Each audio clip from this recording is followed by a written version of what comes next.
welcome to the 12-Step Buddhist Podcast, episode 31, The Yoga of Letting Go. This is Darren Littlejohn, author of the 12-Step Buddhist and other books on Amazon and elsewhere. And like I said, I'm bringing the podcast back, doing it weekly. So far it looks like doing it on Sundays is cool. It seems to be working so far. And got this one already recorded for you. I'm going to send it through. And I'm recording these a little bit more in the field with my iPhone mic. Seems to be working pretty well. Audio quality seems good. I'm editing it. So let me know if you have any issues or any questions or concerns. You can always reach me, darrenblittlejohn@gmail.com. Instagram, 12-Step Buddhist. Please join me on Instagram. That's a pretty awesome platform that I'm really trying to get more into these days. And anyways, without further ado, here is episode 31. Aparigraha Stayare Jan Makatanta Sambodhya. Sutra 39. The Yoga Sutras of Patanjali, a study guide for Book 2, Sadhana Pada. Translation and commentary by Baba Haridas. On becoming steady in non-possessiveness, knowledge arises of how and why birth comes. Aparigraha, non-possessiveness, non-hoarding. Starye, in the confirmation on becoming steady. Janma Katanta, how and wherefore of birth. Sambodha, the knowledge. On becoming steady in non-possessiveness, knowledge arises of how and why birth comes. In this sutra, the perfection of aparigraha, non-possessiveness, is explained. The greatest attachment or feeling of possession is the identification of the I with the mind-body complex. From this basic sense of identity, which is egoism, the notion develops that I am the performer and enjoyer of actions and objects. This possessiveness expands through a deepening attachment to objects and experiences. In this way, possessiveness naturally arises from beingness. This sense of self-identity, the ego of individuality, is hard to renounce. By not hoarding unnecessary objects, the mind starts to develop non-attachment to all objects. Non-attachment weakens the desire for acquiring and possessing objects. The mind gradually develops non-attachment even for one's body. Then, in the absence of desire and attachment, the ego stops identifying itself as a performer and enjoyer, and instead dwells in a state of dispassion. In that state, the intellect, buddhi, becomes very pure and achieves knowledge of past births. Who I was in past birth, where I was, and what I will be in future births can be known. So that part notwithstanding, in terms of wanting to know about our past births, we, as in a more practical, contemporary sense, like what am I trying to do today? What am I trying to deal with today in my letting go? So the whole past life knowledge thing notwithstanding, the practice of aparigraha, or letting go, and having it, the connections of this really are based in the deepest sense of what the Buddha taught. I mean, desire is the root of suffering. Attachment to what we desire, what we cling to, is one of the three primary causes of suffering. Attachment, ignorance, and aversion. So attachment, obviously clinging, holding on. Parigraha, a practice to let go. You can see the connections here between yoga and Buddhism. And for myself as a yogi, I've always, in recovery, starting from, the early 80s, 84, mid 80s, when I first got sober, they used to talk about, just let go and let God. Turn it over to your higher power. And this is what the 12 steps really are about, and are really designed to bring us to a state of really ultimate aparigraha, or ultimately letting go of all attachment. So one of the yogis on Facebook was saying, well, are you sure you're interpreting the translation of aparigraha correctly? Well, there's a lot of interpretations of things in the West, but if you start looking at it as just the idea to take a direct translation to non-hoarding, what am I hoarding? In my meditation, I can reflect on what I'm hoarding. Well, I'm hoarding control. I'm hoarding the sense of being right, the need to be right. I hoard possessions and money and food and things like that. But really the inner game of yoga, the inner practice, the inner experience of being, on being, as a human being, as a recovering being, as a recovering yogi being. What's happening on the inner plane, the inner dimension? What am I holding on to? How am I holding on? And I've always had this philosophical question. I mean, I was, within my first 6 months sober in probably like 84, 85, and I remember going to my AA sponsor at the time and saying, well, how the fuck do I let go? What do you mean let go? What exactly is that? What is letting go? How and what and where? And it was just so frustrating to just have people, toss out these things like, hey, let go, turn it over, blah, blah, blah. And I never really got good answers, And I've been in this deal, I think I'm in my 35th year, sober 20 and a half years now. It'll be 21 in December. And I'm still working on letting go. I'm still trying to learn how to let go. And I'm writing this book, The Yoga of Letting Go. And my volume's a little high here.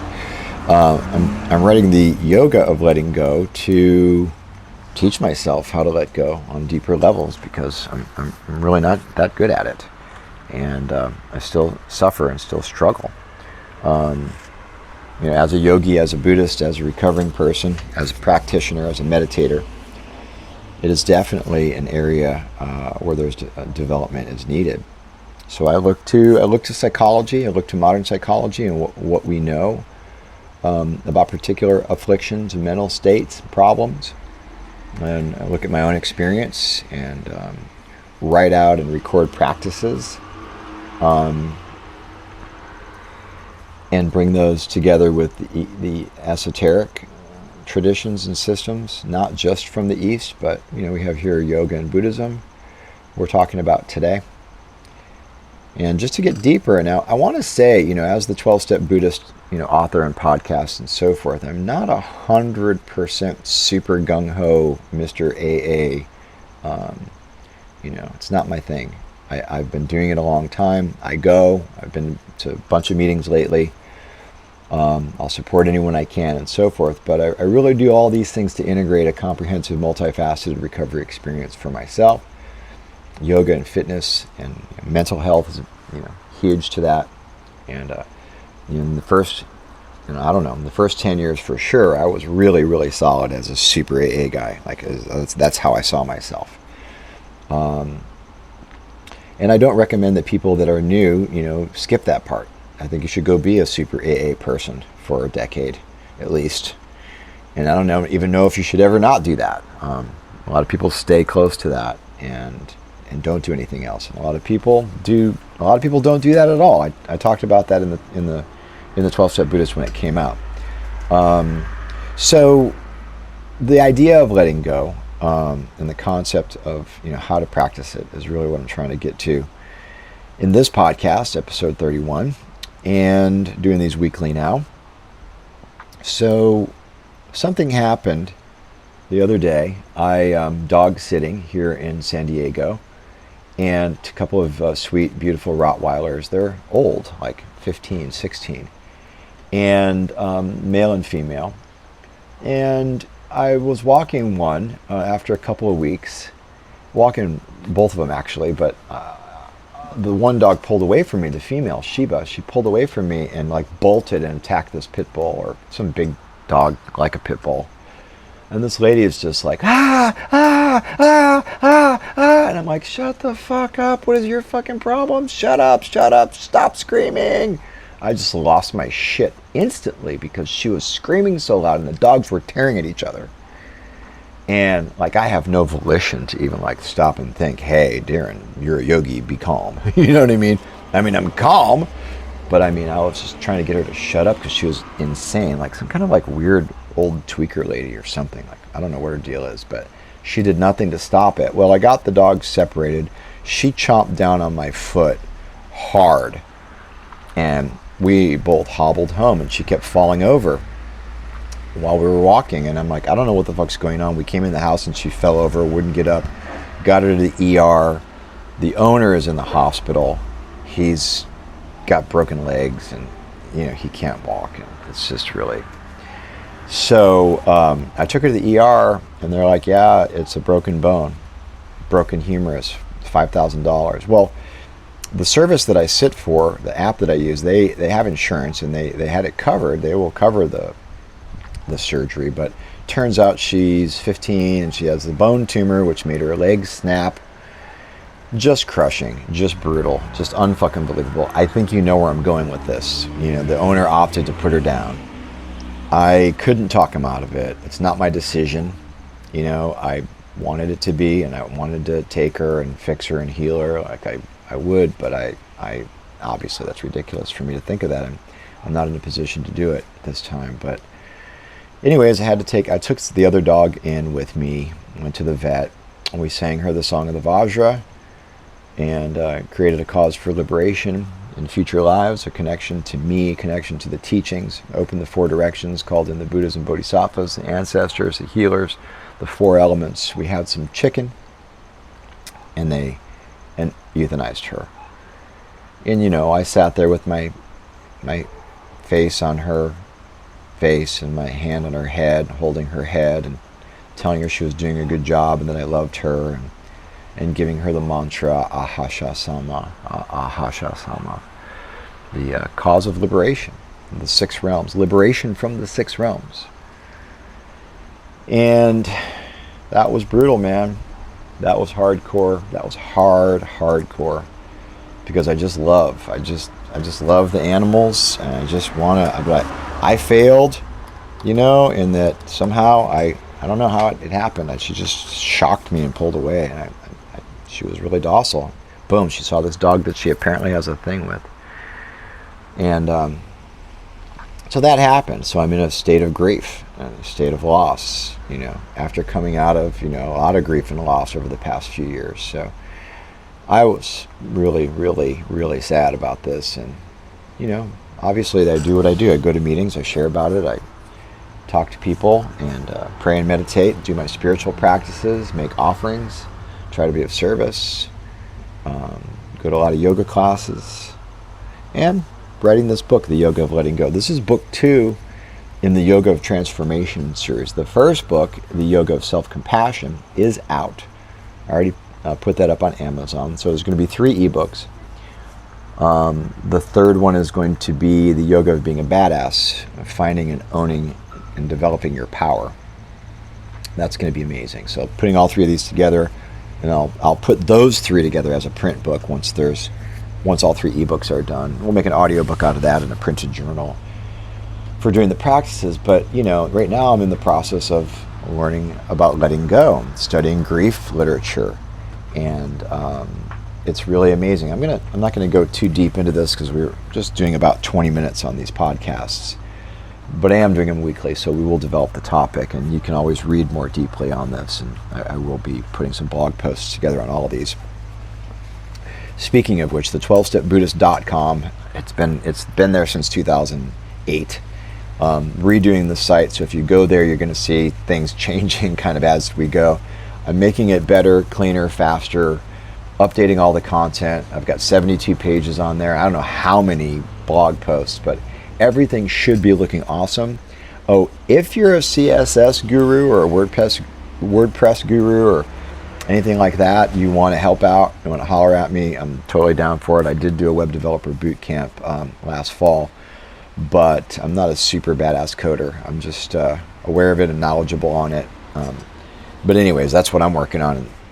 One of many things I'm working on. One of them is getting that site back. And for the, obviously prepping for the release, I did sign the contract with Simon & Schuster for the 12-Step Buddhist 10-year anniversary edition, which will be released in 2019. New cover design. You can see that on my Instagram. Are you following me on Instagram? It's 12-Step Buddhist. 12STEPBUDDHIST. Follow me on there. I'm trying to get my subscribers up to 10,000 because at that point you can link to directly link audio, so I can do meditations, podcasts, live things, and so forth with 10,000 followers. So join me on there, and please share it on your social media and tell people about it. So that's something I'm trying to develop as well.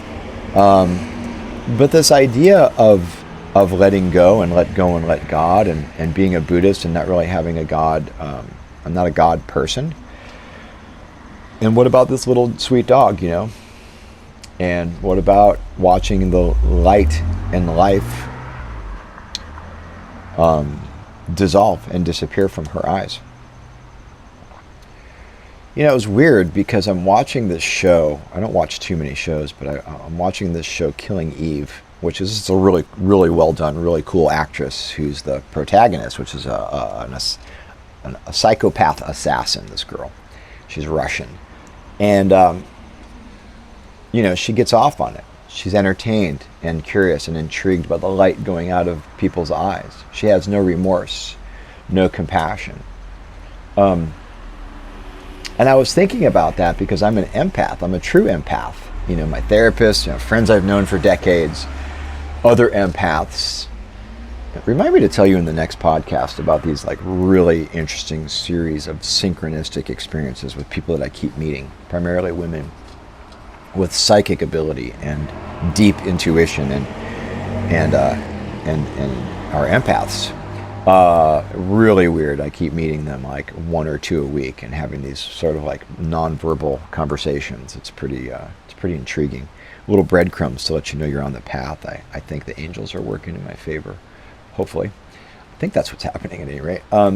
But I had this relationship with this person who's, in my opinion, a psychopath, in my opinion, a borderline personality. And I'm pretty qualified to make that determination after 30 plus years in the field, having had a mother who was a borderline personality and marrying one in the 80s, and reading a lot about it, working in the treatment field, etc. I'm pretty qualified, pretty skilled in it.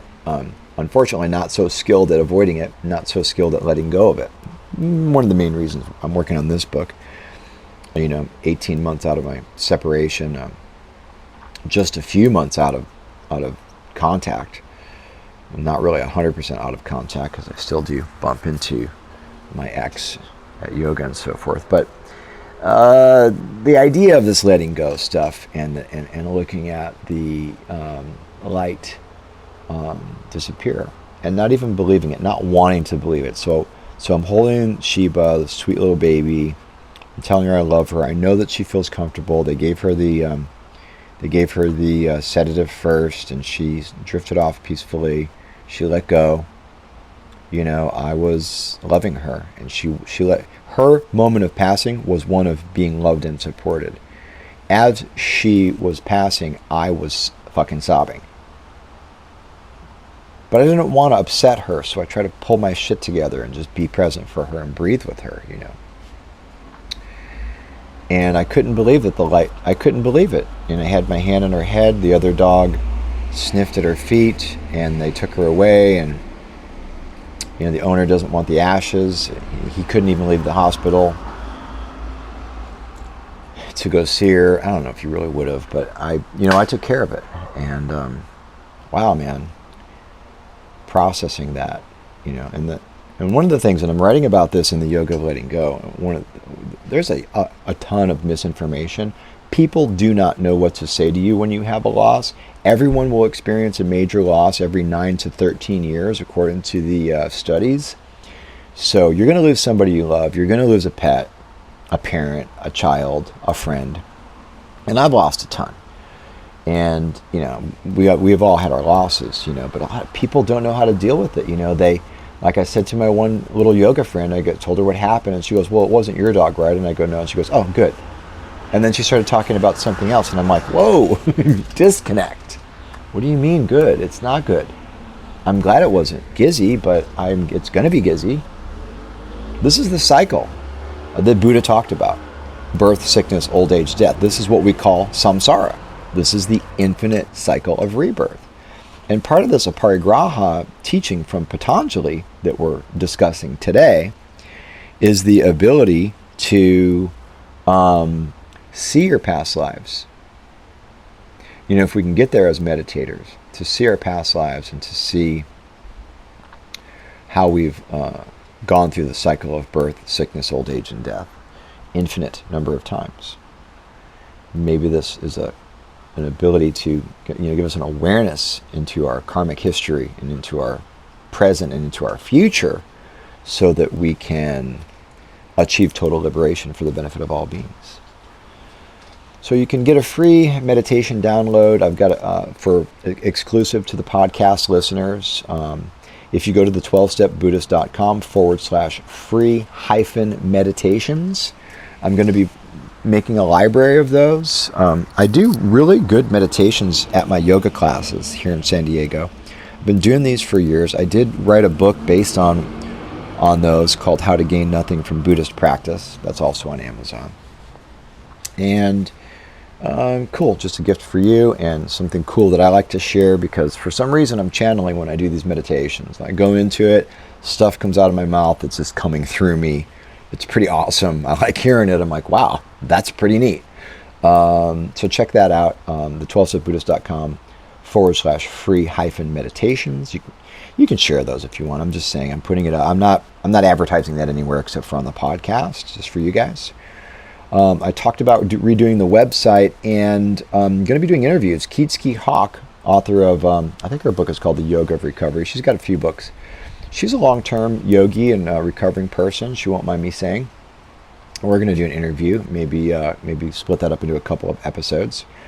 I am looking for treatment professionals to help me with the foreword to the 10th anniversary edition of the 12-Step Buddhist. So if you are a treatment professional with experience in the field, and if you were impacted and your clients were impacted by the 12-Step Buddhist, and you're interested in a foreword, just a couple paragraphs is fine, about the importance of this work to save lives. This is basically, I've had more people over the past decade come to me, email me, and tell me that their counselor gave them a copy of my book.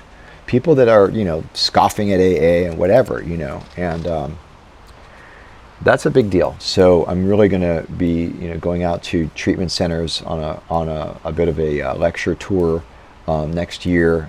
So if you're interested in that, if you want to host me, if you're interested in doing or if you know somebody who would be interested in doing a little forward, please holler at me. You can get me on the website, or my email is darrenb, as in boy, little John, @gmail.com.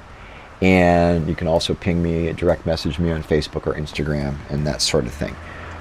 So if you're interested in that, let me know, because I want to get a good forward from a good somebody who is in the field and is deeply involved in the community. So I also need quotes for the yoga of letting go. So if you are a yoga teacher, I would like the following questions answered.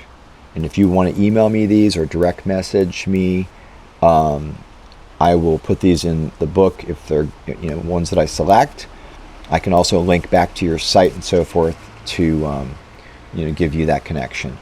But here are the questions. What have you struggled to let go of? How has your teaching and practice helped you? What are you still holding on to? And what advice would you or do you offer students who are suffering with grief and loss? those are the questions, not stuff that you would just typically say in an average class that you're teaching or whatever. Interested in your deep experience and honest, candid thoughts on that.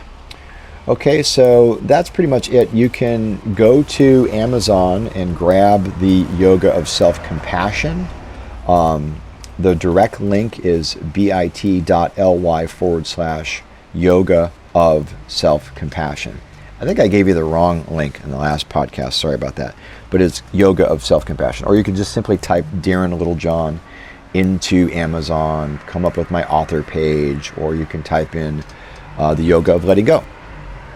It's only $2.99, so please grab it and read it and review it for me up there. It's really, really awesome to read the awesome reviews that people are leaving on this so far. I think I had like 15 or whatever. It's only been out like I think just 2 weeks. So get that one and please share it on social media. Tell people about it and get on my email list if you're not on there, on the reader group at the12stepbuddhist.com, and you can get other cool stuff that I'm working on if you want to be an advanced reader and so forth. All right, I've gone over my 20 minutes. It's 24:58. I'm going to sign out. This is Sunday, August 12th, 2018. Darren Littlejohn. Peace and namaste.